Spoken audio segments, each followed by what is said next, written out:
Okay, at last it's finally pouring, which is much more what we expected at the beginning of June. And so let's have a look at how my water systems are behaving. Known factor, I have gutter problems up top. They're old box gutters which have been relined but not balanced. So there are large drips coming down in places based on the wind blowing that problem around.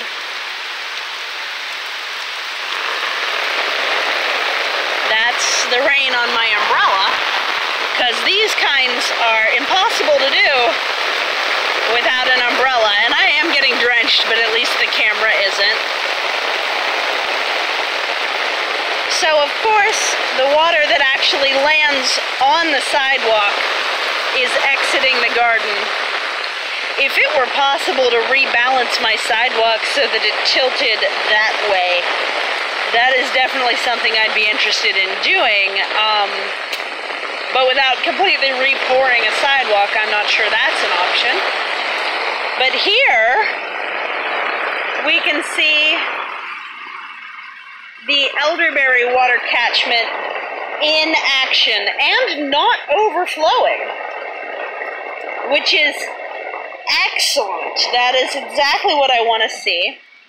It doesn't appear that the water channel has yet fully gone into effect here. But yeah, my roof's splatter is pretty intense. Woo. Alright, tilt this umbrella. So I don't see like a heavy flow of water going through this channel here just yet. Oh my goodness, my back is soaked and it is chilly. But you can see how much rain is coming down in the fact that my fire pit is becoming a pond. That happens frequently when it does rain on a normal basis.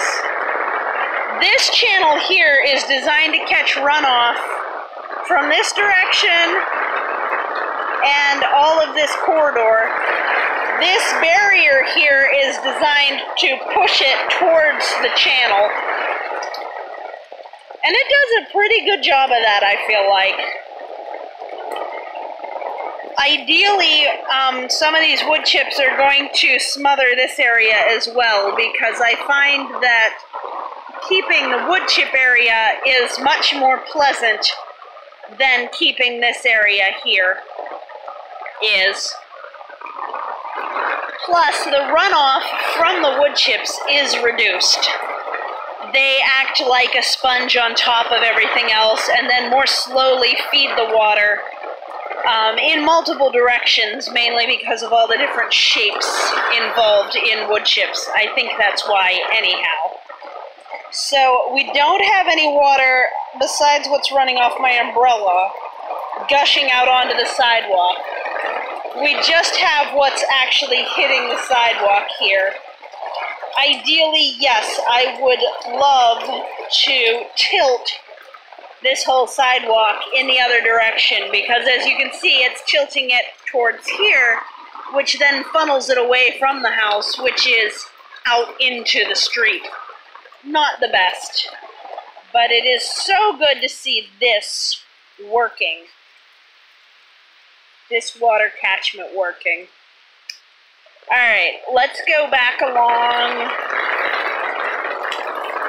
I'm going to go across the porch. I got a bicycle holder.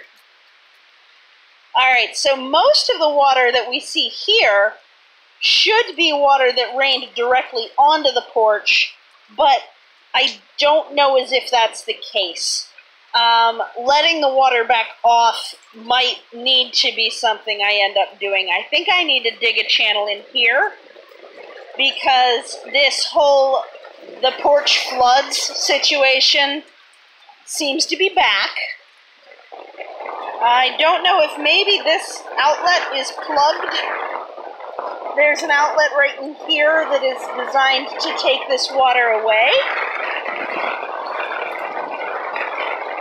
But once it's on, it also seems to be that the rain that gets on the porch is stuck. This is still working. I think I need to lower this a little bit right here. And I use these videos to figure out where to dig after the fact, because I don't dig during the rain. I go back over my video and review the effects, and those effects that I see during the video are used to determine where to dig. So right here, at the end of this brick square that used to be my cold frame, I want to lower that and maybe just deepen the whole channel. Getting past this hollyhock is a trick. Let me go up here. Alright, this area is fine because it's far enough away from the house. This is the area, this is so much higher. I don't know how deep I'd have to make a pond to actually put one here. Whew, yikes. Yeah, so